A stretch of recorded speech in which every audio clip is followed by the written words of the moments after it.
From the bayous in Louisiana to the timber country up north, you'll find them out on the trap line, chasing furs to put up on the board. Mixing up another batch of that magical stuff, chilling around the fire after the show. Hey, it's Sarah and Jeff, and maybe a guest on the Trapping Radio 2.0.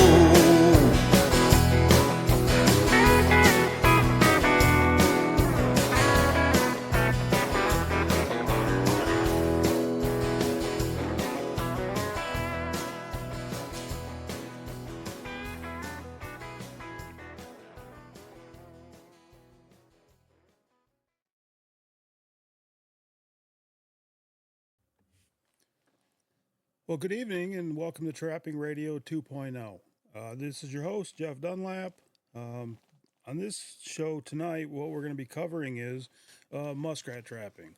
It's one subject that on Trapping Radio hasn't been covered tons. There's a little bit, but I thought it was an interesting subject. I talked to a lot of people all around the country, and they did say they don't have any muskrats in their area anymore. Basically we're going to, talk about that later on. We're also going to be talking about, how to,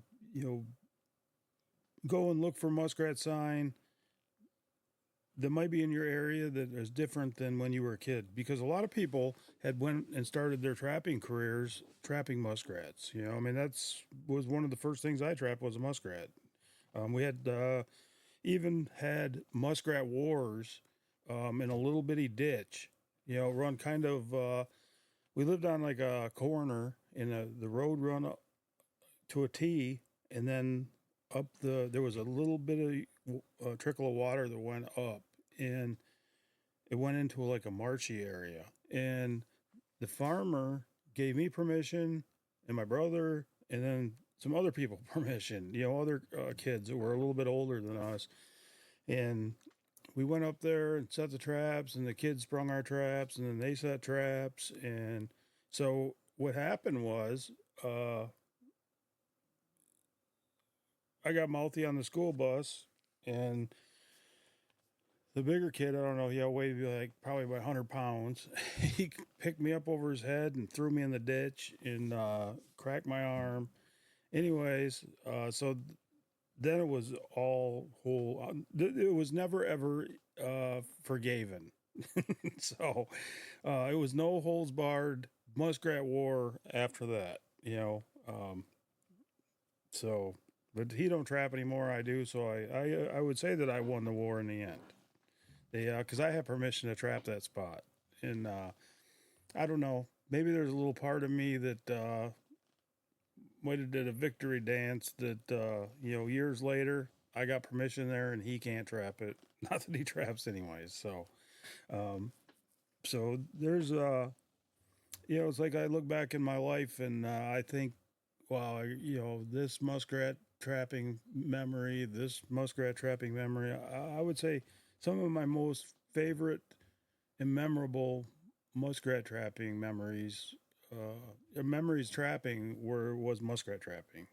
And some of the scariest stuff, was always muskrat trapping, in deep water and bad canoes and, wearing waders, sitting on your life preserver. So, what we'll kind of start off with tonight is, kind of some of the different equipment that I use, and kind of the applications I use them in. I know, let's say like in Michigan, we can set a colony trap in a culvert, okay? And I know in like say Wisconsin, if they can't use a colony trap in a culvert, at least the last time I knew that they couldn't. So, I know that some of the stuff that I say you can't use in your state, or techniques or stuff, but maybe somebody else somewhere else can use that technique. So that's why I'm covering it, because the laws are, apparently people don't realize it, but the laws are different in every state. They're not, the same everywhere. It's like in Michigan, you can't use teeth in your traps. In your water traps in Wisconsin, you can use, teeth in your traps. So, for like beaver trapping, water trapping. So, and that's why them guys use a lot of, I think it's number 3 or number 4 jumps they're using still over there, because they can use teeth in them. So that's, just when we're covering stuff, just know that I realize that you might not be able to use every single thing I say the way I say it in your state. And if you're just getting into trapping, look up the laws and, you have to figure that out for yourself. There's a disclaimer. So if you get arrested, you've been, you were warned. Not that I want you to, I don't want you to. So growing up, we couldn't use colony traps in Michigan. That I don't remember what years slip away on you as you go through life, and especially as you get older. The amount of years, I don't know. It seems like, let's say 7-8 years ago, we could start using colony traps. It might be 10 years ago. I can't remember. It seems like 5 years ago, but it wasn't. Let's say 10 years ago, we could start using colony traps. Before that, we couldn't. The good thing I liked about using colony traps and is you can put it in, somewhere, cover the whole run.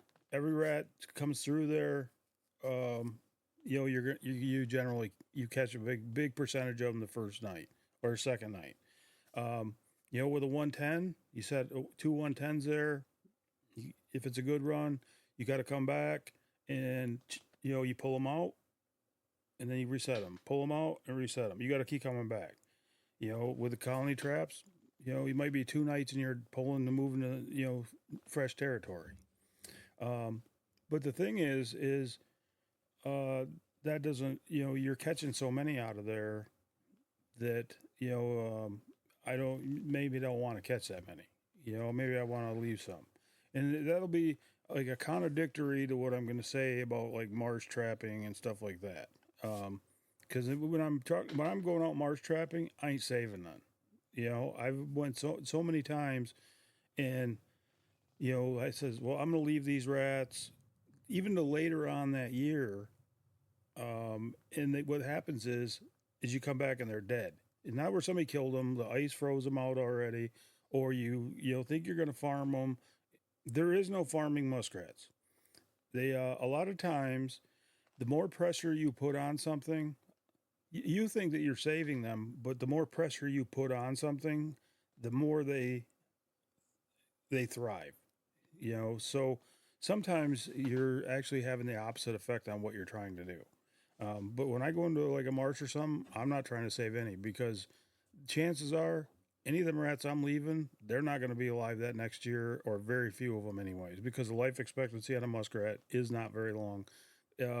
Just like on rabbits and stuff like that. They're the bottom of the food chain. But getting back to the colony traps, the reason I like them is because you can set them if you get like a culvert, let's say like a culvert, like a wash tub size culvert. Okay.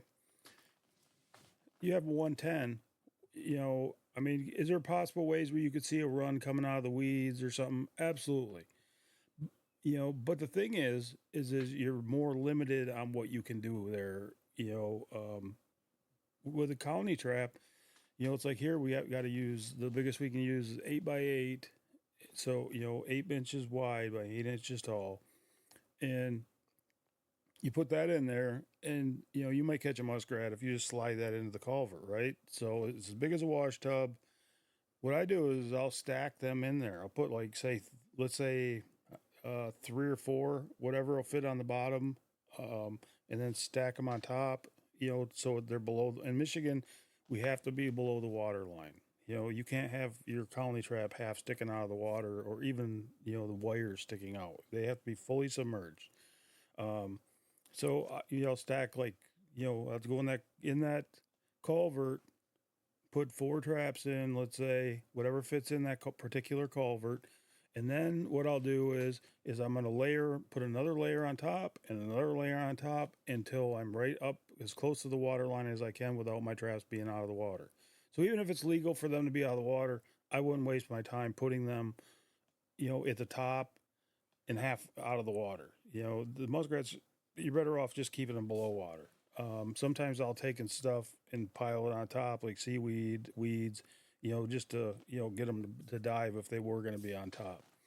So that, type of setup is anything that's swimming through there, you're going to catch, and so, I mean, that, like I say, in Wisconsin, you can't use them type of setups,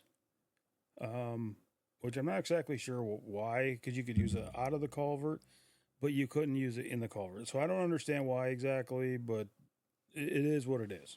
So, but that is like, you can really pile up some rats. And the weird thing with that is when you put them in there, you'll see like you'll catch one on the bottom right, two on the bottom, on the top left, and 1 to 3 or 4 in the one middle one.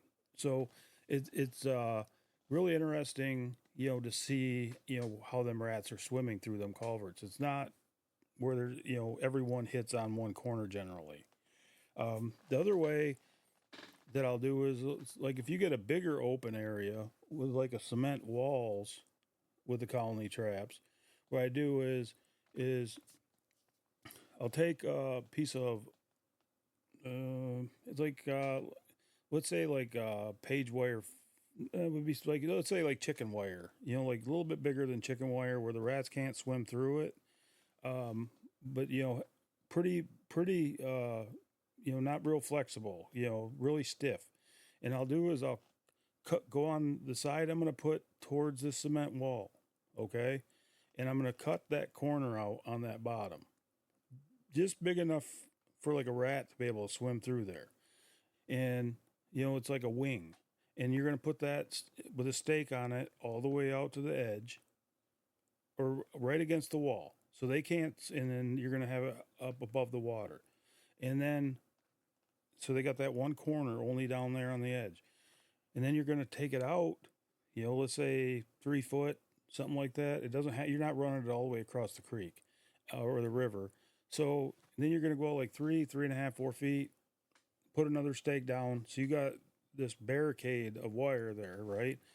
So I'm going to try and describe this in everybody's mind's eye. So you're on this cement wall, you've got this running across, this wire running across, right, up against that cement wall. On the bottom of that, against the wall, there's a cutout square hole, like maybe 6 inches long, 6 inches tall, something like that. And so what you're going to do is you're going to go back from that hole about 5 inches, and you're going to pull that trap.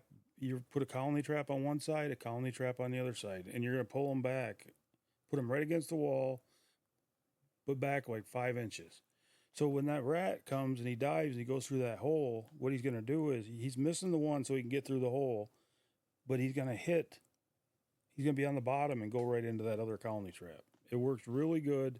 You got to set it up exactly like that, but the sets work really good, and you're forcing them rats right where you want them to be. So all you're doing is setting them traps back 5 inches from where that hole is. And when they dive through there, they're hitting that bottom and they're just going to keep going straight right into that trap. And, and if you got 2 sides you can do it on, I do it on both sides, like a big cement wall area. So, and, there's lots of other stuff you can do with the colony traps. They are really effective. You can mess around. I went took parsnips and carrots and put in them before, and put them in like the dead water. I've had limited success doing that. Wearing the bait down in there. But if you get it where the rat's really working, it definitely will work. I've had better luck under the ice doing it. just put that colony trap, right below the ice, which it's still submerged, and then go and put, wire the bait in there, and then them rats will work it and, get in there and drown or, whatever.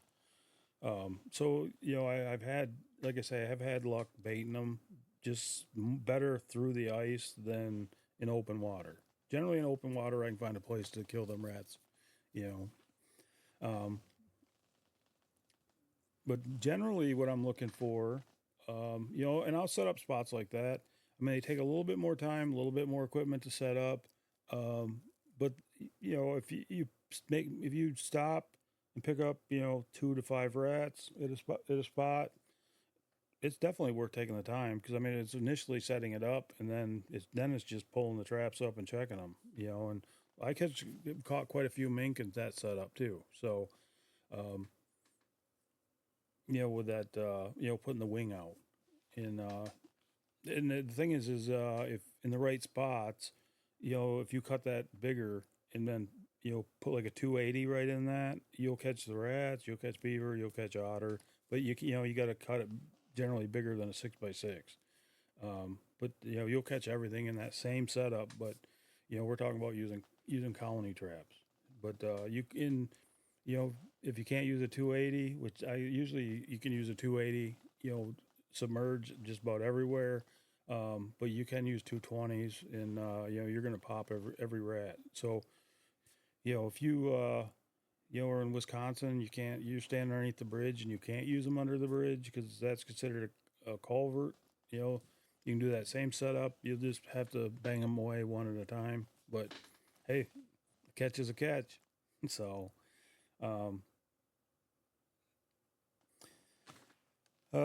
generally with the colony traps, what I'm looking for is, where that water's flowing. And, I mean, like I'll use a 5-inch, which I don't use a lot of 5 inches, but I do have some because, you get a real narrow spot. Where you're looking for is, in my mind's eye, I'm picturing the water's flowing downstream. There's a little bit of rock in the bottom. There's weeds on the side, and there's like a trail where that water is flowing through, like 5 or 6 inches wide.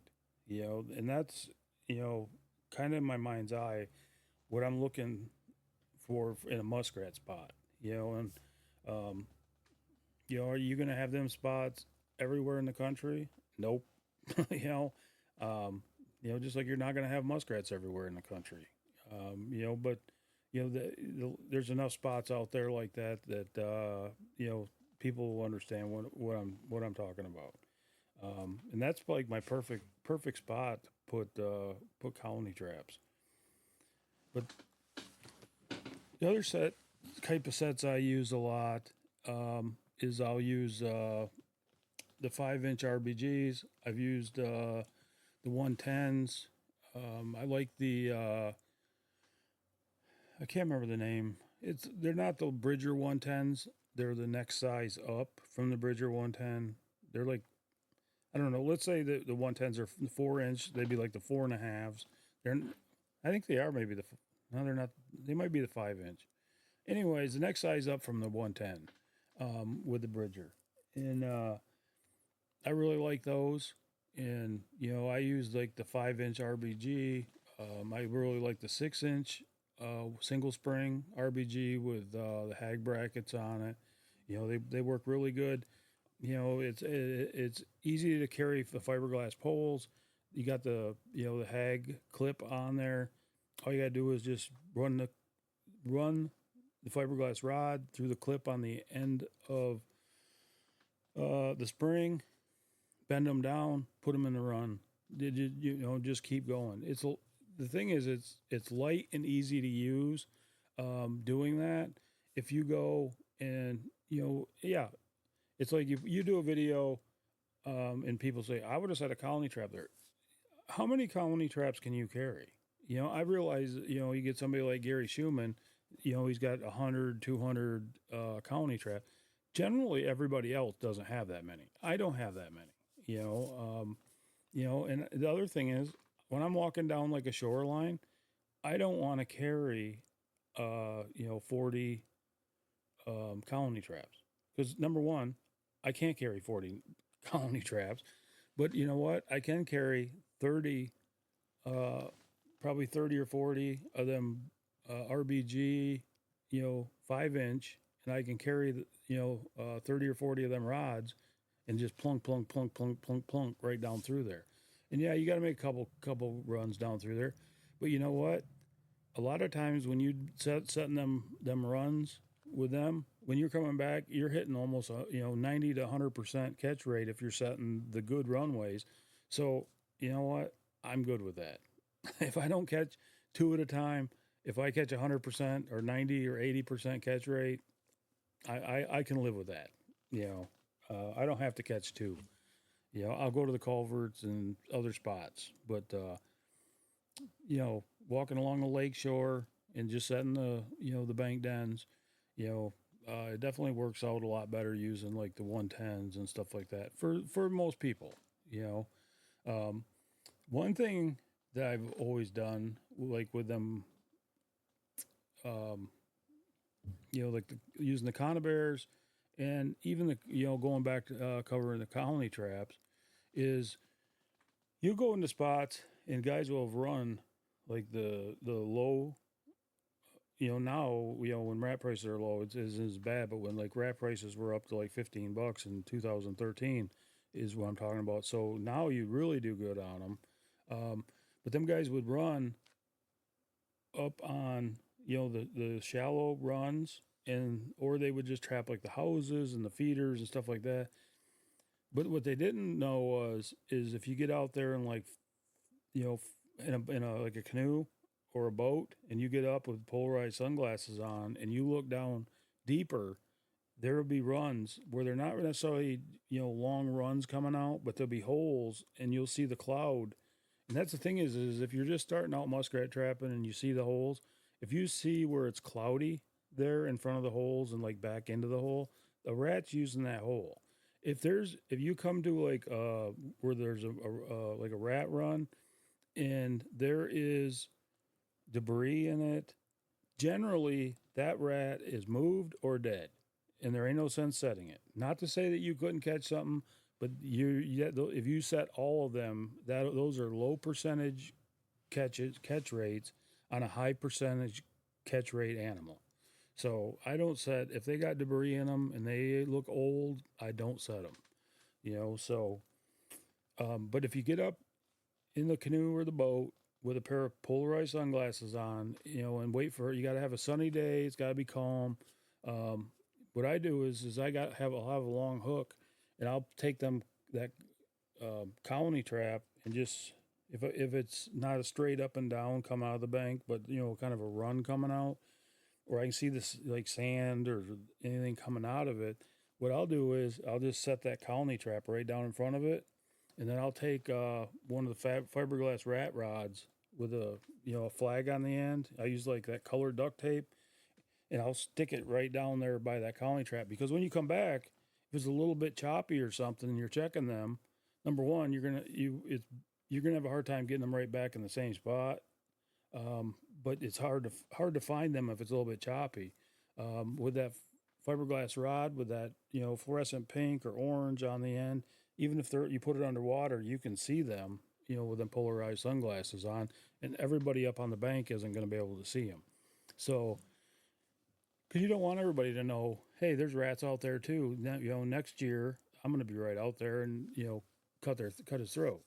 So. So definitely check them spots out. They're a little bit deeper. I've seen them where them rats dug out, in 6 foot of water and went up into the bank. So, definitely, like I say, definitely check them spots out, and you'll be happy you did. The other thing that I use, like them 5-inch RBGs and that size of trap. If you had 160s, especially the single springs, they would work, probably they would work even better, but they will work with a 5-inch. A 110's a little damn small for what I'm going to tell you. But what I'll do is I'll turn that trap, upside down. I'll take that like a piece of carrot and take that carrot and go, and you can use a parsnip, apple. I wouldn't use an apple because the apple they can pull apart pretty easy. Um, but you want to make sure that that's why I like using them RBGs because they move them triggers and they're dead. You can't have it where it's got a sloppy trigger on it because they'll have that carrot half pulled out of the trap and they'll be gone, or you'll hit them and wound them. So you got to have something that moves, or a big jaw spread like a 160. Um, I'll turn that trap upside down. I'll slide that carrot all the way down. So they have to get right in there to get that, and then I'll put it on that fiberglass stake. And I got the hag brackets system on there, the hag clips on the end of it, and I'll take that and just put that down. Sometimes you got to adjust it, and a lot of times I like to put them in front of culverts, where they're swimming through, or where I see a toilet or something like that, and just have that carrot where it's half out of the water and that trap's half out of the water, and just have it sitting on top, and them rats will come right over there and grab that and pull it, and it's like a 330 lure set for beaver, except for it's in the water. And like out to North Dakota last year, I used that set and caught rats out there. I've caught lots of rats like that.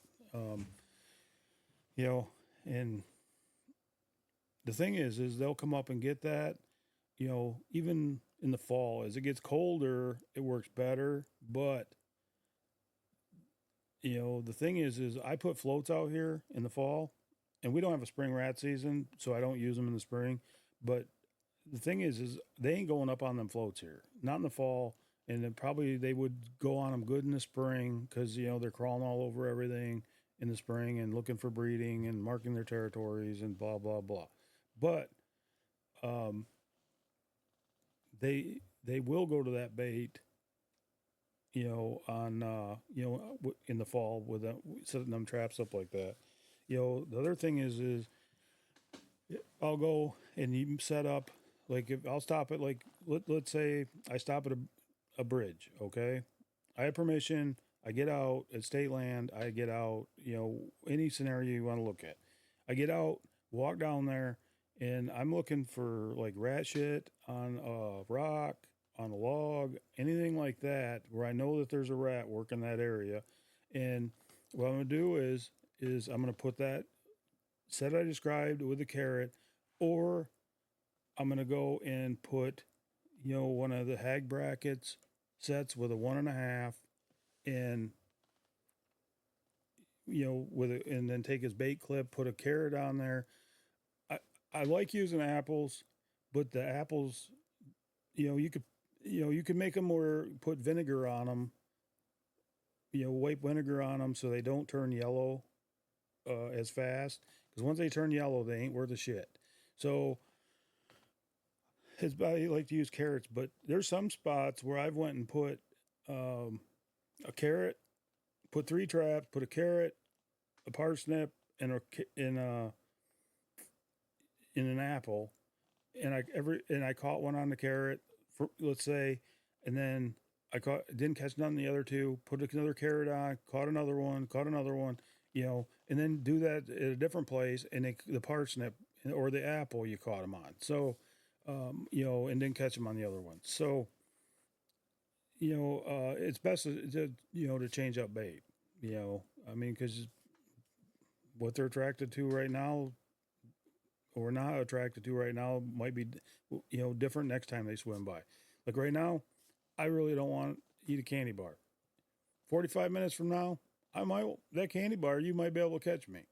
So and it's like using muskrat lure. I use the muskrat lure in spots like that. I'll put it on like on top of the carrot, on the set, on the bait holder thing, something like that.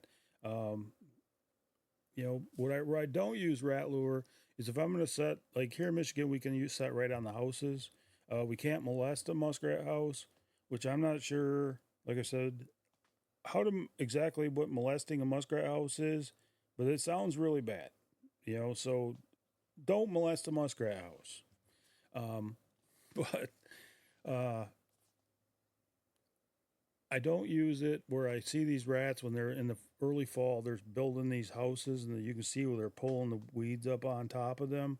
And there's no reason to put rat lure there because if you got a run going up on the house and you put that trap down there underwater, they're coming there anyways. You're just wasting the rat lure. You're wasting your money. You don't have to put it there. I know you would think I'd say, you know what? I would still put a glob there. No, that's not what I'm going to tell you.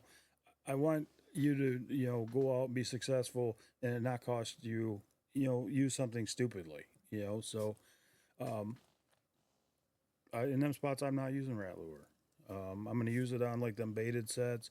I'm going to go use the lure on like a lot. I'll go and just take mud and smear it on the bank because mud is an attractant all by itself. And then you take a little bit of rat lure and put up there on that mud, and that rat smells, some food up there and sees where something's been working. Probably he thinks another rat, and they're going to go up there and check it out. And so the thing is, if you just think about, where you're putting them traps and why you're putting them there, like smearing that mud and then putting it, the lure on there, you're going to catch rats. And that's what I do, when I'm putting like the sets out, like in the fall, like I was talking about with Haggerty's system, where I'm not going to go, I'm thinking about where I'm going to put these. A rat can be swimming across there and an owl will get them, a hawk, a mink, so he's going to stay. I mean, you see him swimming out in the open, but generally when they're feeding, they're up there in cover. And generally, like if you got a point coming out, I'll set them on like a point of cattails coming out or 3-corner grass. I'll set on that point. Or if, there isn't a point, I'll try and find a little, like a, cutout into the cattails and set back into there.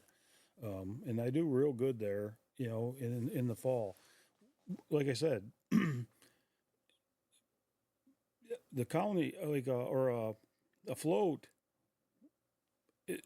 I see guys using them, and hey, hats off to you if that's the way you like to trap. But me, I have, never had any luck in the fall with a float. I've tried styrofoam floats. I've tried wood floats. I've tried every kind of float. And in the fall here, I have had zero. I can't say zero success, but damn near zero success. I mean, you go out and you catch 100 rats and you see the guys with the floats in the fall and they got 3. So, which one do you want to be? Yeah, when I'm skinning them, I want to be the 3 too, but, but, the thing is all things that work, something that won't work right now may work in a different situation at a different time. It's like out to North Dakota and on their spring season, we tear them up on the floats out there. Rewind time and coming in November in Michigan, you ain't catching none, but you fast forward 6 months or 5 months or whatever it is when on breakup, and it's a different time. I mean, them rats are different. They got a different mindset. And, and the thing is everybody says it's, well, it's easy to catch a muskrat. It's easy to go out and catch a muskrat. Absolutely. But the thing is when you go out into a marsh and you start catching rats that the other guys ain't catching, put in a little bit more effort to go a little bit further up in, and find them toilets and make multiple catches off them, catch 5-6 rats off a toilet. I mean, that is when, that definitely changes your game. And, it's like down to Iowa. I talk to different guys and they say, well, we don't have any rats like we used to. And I don't know about that. I wasn't down to Iowa 30 or 40 years ago and see, all these muskrats. They ain't got no, when I'm down there, I don't see hardly no water. So I don't know where these muskrats were, but, But my thing is when I'm coon trapping, and beaver trapping, I'm looking, for sign all the time, and I see muskrat shit on rocks and all over the place, and so we started going and putting them baited sets out, and we weren't setting like hundreds of them. I mean, we're coon trapping. I'm just throwing one here, one there. Anyways, we started picking up, the rats, and then there's no doubt in my mind I could go down to Iowa in just the creeks and the rivers and stuff like that and catch probably 200-300 rats down there. And that's where some of them guys think that they don't have any rats. I know there's some of you guys out there that know that, that down there in Iowa or different places where, yeah, absolutely, the rats are there. But there's some guys that think, nope, there's no rats, but they aren't targeting them. You're not looking for the sign, and just stop at bridge after bridge after bridge after bridge after bridge and just pound in sets and, look for the sign, and they're there in a lot of areas, maybe there's not, 15 houses on a pond like there used to be, maybe, you got to switch it up and do things a little bit differently. Maybe you got to go and, go to them creeks and stop at the bridges and put in them type of baited sets and stuff like that. Rather than, just, stop at one spot and catch, 30 rats, it's a lot more, tougher to do, but it's a lot of fun. I mean, I love it when we're setting some rat traps down there. I found one pond down there where there's not a rat house on there. And I walked down there and I seen a couple of rats swimming out there different times. And I thought, oh, I'd like to go out and catch a few rats down here in this place. And so I go down there and I set, I don't remember. It was like, I think I took 12 traps and one of them I couldn't get to set. It kept springing on me. So I'm using the system with the fiberglass rod. The hag brackets, or hag clips on them, and I go along there and set them. I come back and I had a rat in every single trap. I think it was 9 or 11 rats in out of 11 traps. So and the ice has just formed on it, and I thought, well, it's all done. So I was pulling them. And I come back to Michigan, and I remember chasing after something up here, and so then it thawed out, and the ice went off, and I went back and set some fresher holes down further. I didn't go back to the same ones, and well, somebody had seen me when they went by. I had seen somebody slowing down looking, and when I came back, there was boot tracks and dog tracks there along the thing. So somebody seen I was trapping rats down there, or they seen the video and knew the spot, which that happens.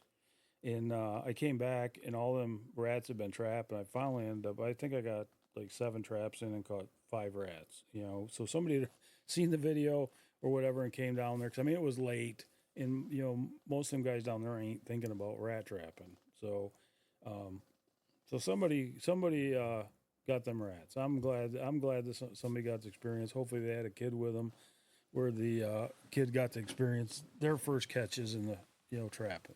So, but they're an ugly rat down there compared to the Michigan rats or like a New York rat. They're not a beautiful rat.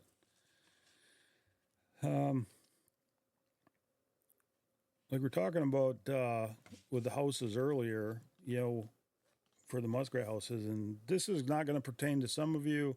It's like in some states, you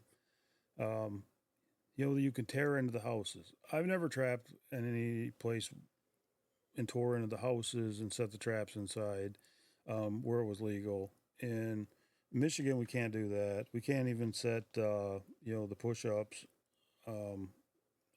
I guess I don't understand. The DNR apparently don't know the difference between a push-up and a house, because they were writing some trappers tickets for setting push-ups.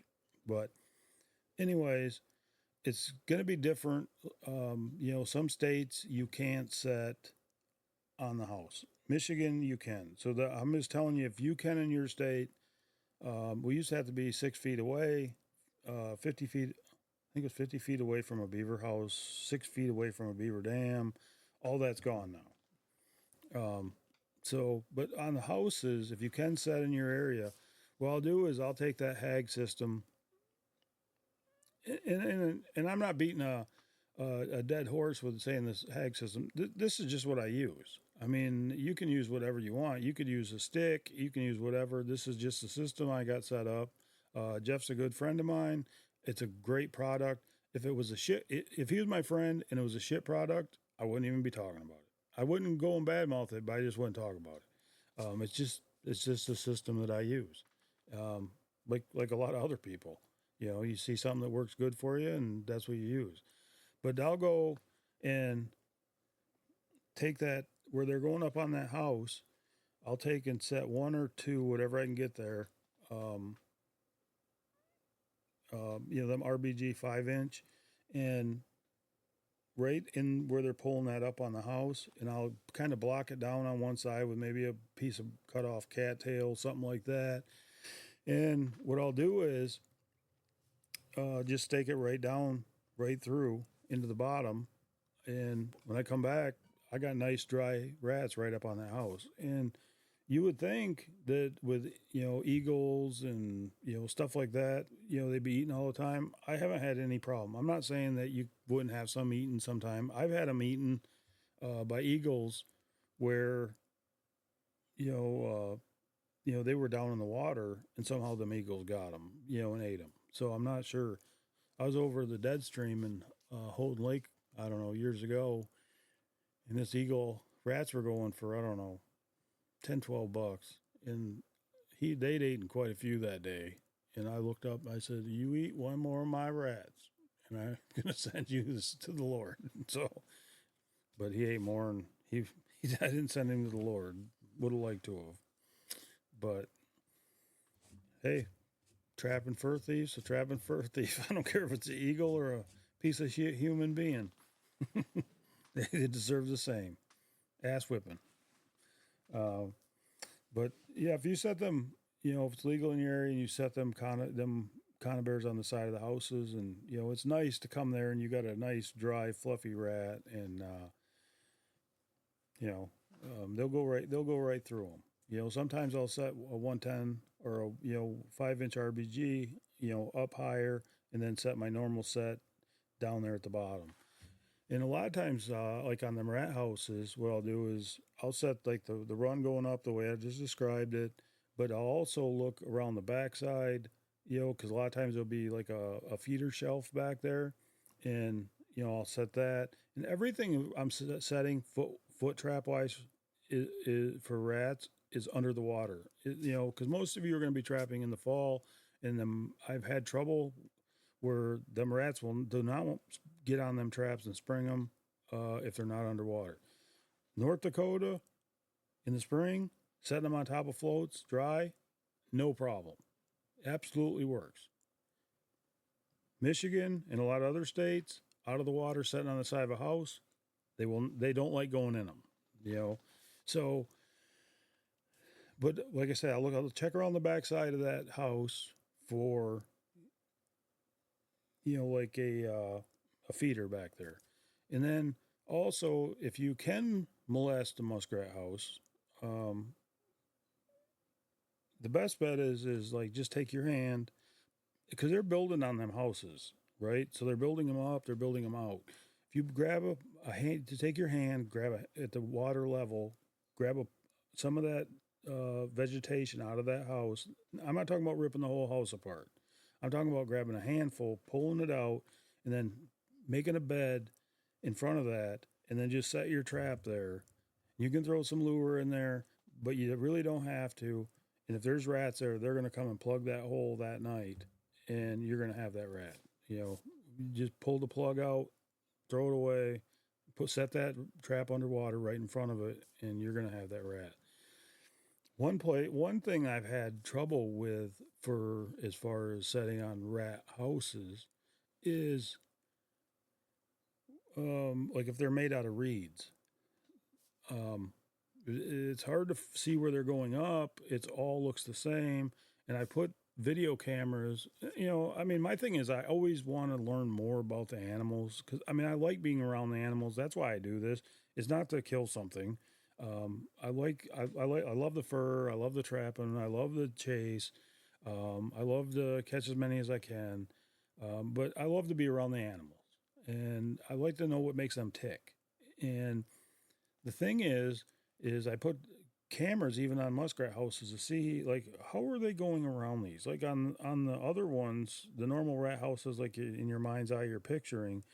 They go up, but on these ones, they all look the same. How are they traveling? And they just get up on the edge and then just run around the edge. It's crazy to watch them. But so if you get some that are made out of reeds, and they'll be sticking out straight into the water along the edge, but then there'll be like a lip all the way around, and then the rat house will start going up.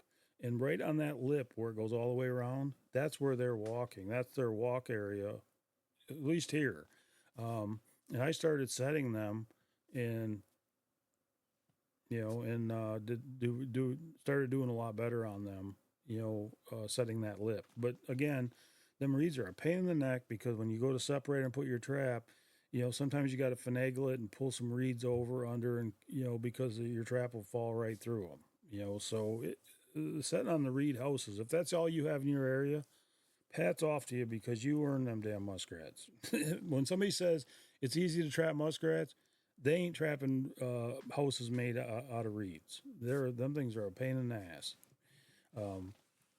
But like I was saying earlier, it's about like I go into these spots where the houses are. How many should you take out of a spot? What should you leave?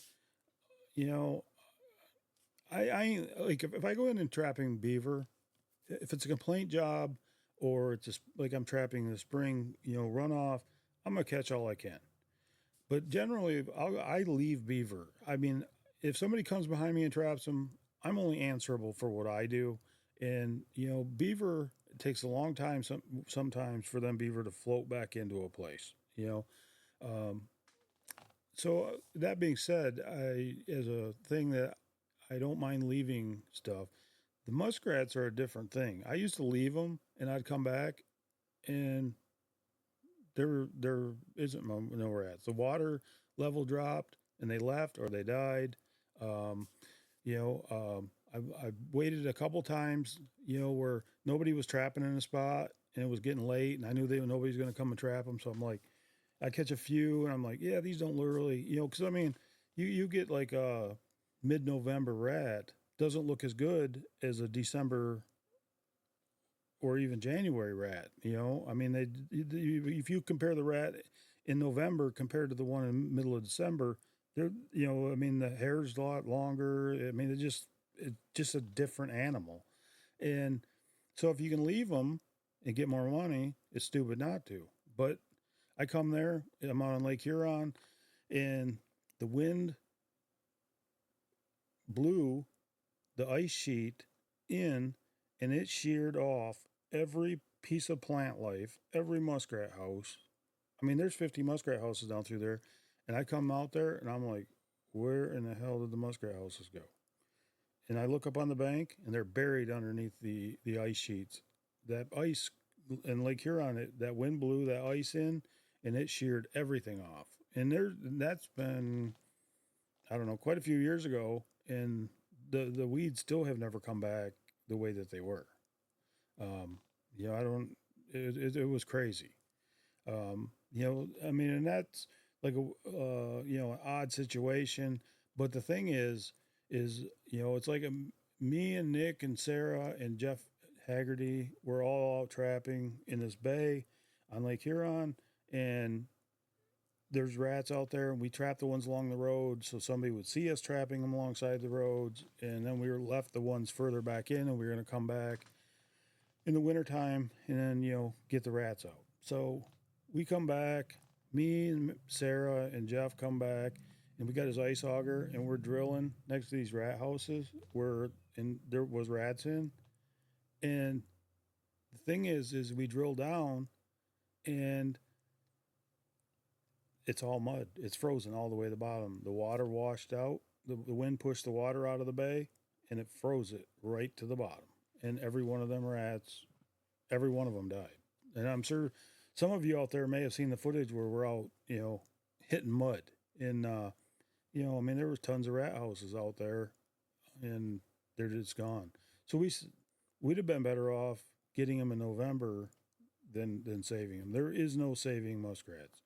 They, there's too many variables. And, and like I said, sometimes when you put pressure on an animal, they do better than if you are trying to, farm them. It's like back in the 80s when everybody was out chasing, the high dollar fur all the time and just pounding. I mean, there was tons of raccoons, there was tons of red fox, there was tons of coyotes, there was tons of everything because you were taking them out and then making room and and new fresh food for them, and they just thrived during that period. And now that they get diseases and the whole population dies off, so my theory is I'm not personally saving any muskrats.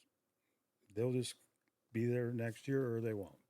So, and I mean, there's unique situations, and I'm not, there could be some unique situation in your thing that you have to evaluate it. Where it's your own personal pond, and you got a dam on there, and you're gunning down anything that flies or crawls or walks that would eat a muskrat, and that's a different situation. But you never know when an otter is going to slip in there because an otter is a muskrat killing machine. So,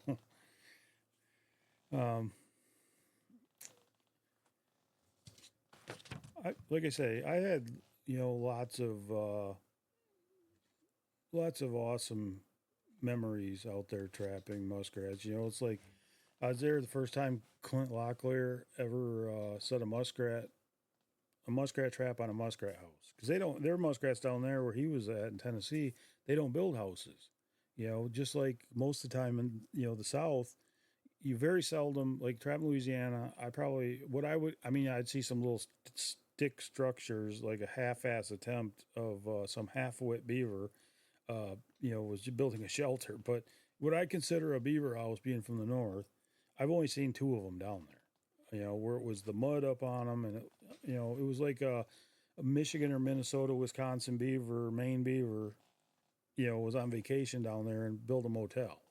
So, but first time Clint was here and he set on the houses, he footed both of them.